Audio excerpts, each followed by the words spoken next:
बिस्मिल्लाहिर्रहमानिर्रहीम अस्सलाम वालेकुम रहमतुल्लाह। कराची के अंदर जो बल्दियाती इंतखाबात हुए उसमें ये बड़ा क्लियर मेजॉरिटी लग रही थी कि पीपल्स पार्टी जीतेगी, आसिफ जरदारी और बिलावल भुट्टो निकाल लेंगे, लेकिन ऐसा नहीं हुआ। इसके बावजूद कि इस्टेब्लिशमेंट की मुकम्मल सपोर्ट पीपल्स पार्टी को थी और पीपल्स पार्टी के पास ये जो सपोर्ट थी इसके अंदर अब धांधली मुकम्मल तौर पर की गई। उसकी वजह से जो इमरान खान है, जो पीटीआई थी, उसको हरवाया गया और जमात इस्लामी। देखिए, अब आपने ये मामला समझना है कि नेशनल लेवल की जो पॉलिटिक्स हो रही है वहाँ पर जो कराची के अंदर बल्दियाती इंतखाबात थे उनको किस तरीके से इस्तेमाल किया गया, किस तरीके से वहाँ पर मैनिपुलेशन की गई। सबसे पहले तो जो वहाँ पर एमक्यूएम थी, एमक्यूएम को इकट्ठा किया गया, एमक्यूएम को एक प्लेटफॉर्म के ऊपर ला के ये कराया गया कि आप इस इलेक्शन में नहीं जाएंगे, और उन्होंने मुकम्मल तौर पर इस इलेक्शन का बायकॉट किया जो कि कराची के बल्दियाती इंतखाबात हुए। उसके बाद देखें, ये जो बल्दियाती इंतखाबात हैं असल में अब यही सिचुएशन, यही पॉपुलैरिटी और यही जो वोट बैंक है ये कन्वर्ट होना है जनरल इलेक्शन के अंदर। और जनरल इलेक्शन अब बिल्कुल सर पे खड़ा। जनरल इलेक्शन तो अब इस साल होना ही होना है। एक दो महीने ऊपर नीचे हो सकता है, मार्च अप्रैल मई के अंदर हो सकता है, या आगे जाके ये अगस्त या सितंबर में, बीच के महीने हैं, उसी की बातचीत चल रही है। देखिए, अब असल में मामला ये है कि पीपल्स पार्टी यहाँ पर इस ख्वाहिश में और इस तरह से उसने मैनिपुलेशन और धांधली की कि हम अपने इतने कैंडिडेट्स निकाल लेंगे कि हम आराम से अपना हुकूमत बना के और मेयर बना लेंगे, लेकिन वो पॉसिबल नहीं हो सका। अब जमात इस्लामी इसमें बड़ी सेटिस्फाइंग एक मेजॉरिटी के साथ, और ऐसी मेजॉरिटी जो अब जमात इस्लामी असल में एक अहम किरदार अदा करेगी। जिस तरीके से इत्तेहादी हुकूमत बनती है बिल्कुल उसी तरह से यहाँ पर इत्तेहादी हुकूमत अब जमात इस्लामी को अप्रोच किया जा रहा है पीपल्स पार्टी की तरफ से और पीटीआई की तरफ से। अगर तो ये पीटीआई के साथ चलते हैं तो फिर मेयर जमात इस्लामी का हो सकता है और पीटीआई और जमात इस्लामी मिलकर हुकूमत बना सकते हैं। और अगर आसिफ जरदारी के साथ जो जमात इस्लामी वो इत्तेहाद कर लेते हैं तो इस तरह से जमात इस्लामी फिर भी विन विन सिचुएशन में होगी। तो बिलावल भुट्टो और आसिफ जरदारी की जो चालें हैं असल में वहाँ भी उनको शिकस्त का सामना करना पड़ा। जो पंजाब के अंदर सिचुएशन बनी, पंजाब के अंदर आसिफ जरदारी ने सीटें निकालने की कोशिश की, पंजाब में भी नाकामी हुई। केपी के अंदर वैसे ही इनकी हुकूमत नहीं, बलूचिस्तान के अंदर कुछ उन्होंने एमएनए तोड़े, लेकिन अब सिंध से भी फारिग हो रही। ये इसका वाज़ेह सबूत है कि अब सिंध से भी पीपल्स पार्टी फारिग हो रही है, और इसी वजह से ये लोग अब इस्टेब्लिशमेंट की सपोर्ट हासिल करना चाहते हैं।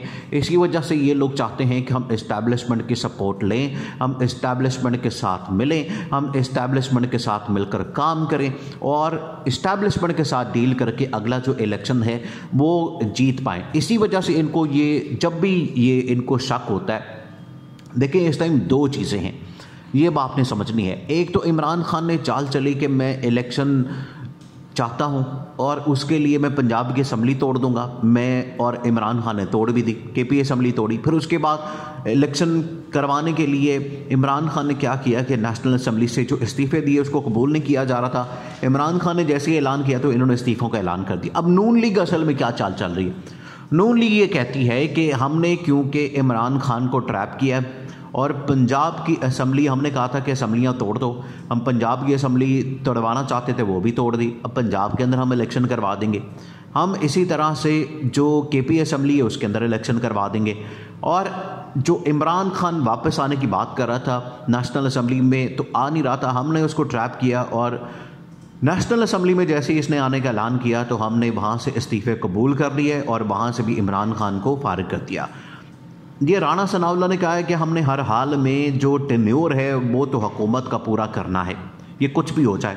ये अब आपने समझना है कि किस तरह से अनापरस्ती, किस तरह से ये अपनी अपनी एक ढटाई से ये अपने अपने मफाद की खातर मुल्क को बर्बाद करें, मुल्क को तबाह करें। मुल्क इस टाइम तबाही की तरफ जा रहा है, इकोनॉमिक सिचुएशन तबाह हो गई है, लेकिन इनको अपनी अपनी अना की पड़ी हुई है, अपनी अपनी मफाद की पड़ी हुई है कि जितनी देर तक हम हैं हम रहेंगे और हमें कोई पावर से नहीं निकाल सकता। इमरान खान यही कह रहा है कि हम इलेक्शन में चलते हैं, अवाम जो फैसला करेगी, अवामी मैंडेट से जो हुकूमत आएगी वो आके मुल्क चलाए और हुकूमत बनाए, लेकिन इसके ऊपर ये लोग अभी आ नहीं रहे। अब असल में जो इस्टेब्लिशमेंट है उसका रोल बहुत ज़्यादा बढ़ जाता है। इसने पूरी कोशिश की है, अब देखें किसी हद तक तो कोशिश चलती है इस्टेब्लिशमेंट की।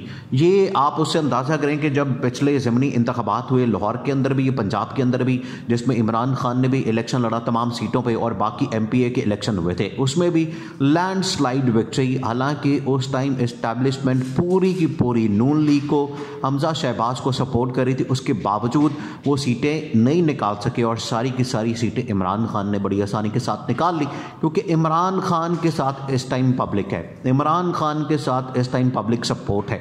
इसी वजह से ये लोग निकाल रहे हैं सारी की सारी सीटें और ये कामयाब हो रहा है इमरान खान। लेकिन ये असल में नहीं निकाल पा रहे अपनी सीटें और इनको नाकामी का सामना करना पड़ रहा है। अब ये सिचुएशन बनी कि कराची समेत जो पूरा सिंध है वो अब आसिफ जरदारी पीपल्स पार्टी के हाथ से निकलता हुआ नज़र आ रहा है, क्योंकि वहाँ पर 3-4 जमातें अब बड़ा अपने आप को मजबूत कर चुकी हैं। एक तो उसके अंदर इमरान खान, उसने अपनी जो बल्दियाती इंतखाब, उसके अंदर जो अपनी पोजीशन, अपनी स्ट्रेंथ शो की है, उससे ये अंदाज़ा हो रहा है कि इमरान खान की जो पोजीशन है सिंध के अंदर वो भी बड़ी मजबूत होगी। दूसरा ये कि जमात इस्लामी वहाँ पर बड़ी एक्टिव हो गई है। तीसरा, MKM को वहाँ पर इकट्ठा किया गया है, तो इसका मतलब है कि सबसे बड़ा इस टाइम नुकसान पीपल्स पार्टी को। देखें, 2 पार्टियाँ इस टाइम जो पिछले 8-10 महीने से ये अदम एतमाद की इमरान खान के ख़िलाफ़, उसमें जो कामयाब हुई, एक तो अदम एतमाद कामयाब हो गई इमरान खान के ख़िलाफ़, ये जो कामयाबी मिली उसके बाद ये नुकसान में जा रही। नून लीग मुसलसल नुकसान में जा रही क्योंकि उसको पंजाब के अंदर कुछ नहीं मिल रहा। दूसरा ये कि पीपल्स पार्टी मुकम्मल तौर पर नुकसान में जा रही है, उसको कुछ नहीं मिल रहा। और पीपल्स पार्टी इस टाइम भरपूर कोशिश कर रही है कि मैं कोई ना कोई इसमें रास्ता निकाल लूँ, डील कर लूँ बिलावल के लिए या किसी और के लिए, लेकिन वो हो नहीं रहा।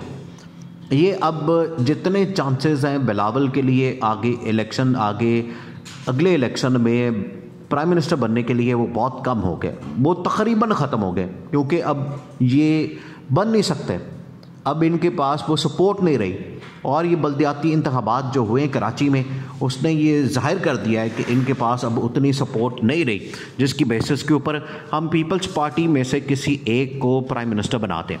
इसका मतलब ये है कि इमरान खान के पास अब भी बड़ी क्लियर मेजॉरिटी है, इमरान खान के पास इस टाइम वाज़ेह मेजॉरिटी है और इमरान खान ही लीड करता हुआ अगले इलेक्शन में नज़र आना है। ये तो बड़ा वाज़ेह हो गया। इस वजह से ये अब चीज़ें बड़ी स्मूथ जा रही हैं PTI के लिए। और अगर PTI काफ लीग के साथ साथ जमात इस्लामी के साथ भी इत्तेहाद कर लेती है तो इमरान खान बड़ी इस टाइम तगड़ी पोजीशन में आ जाएगा कि इमरान खान बड़ी आसानी के साथ 2/3 मेजॉरिटी निकाल के हुकूमत बना ले।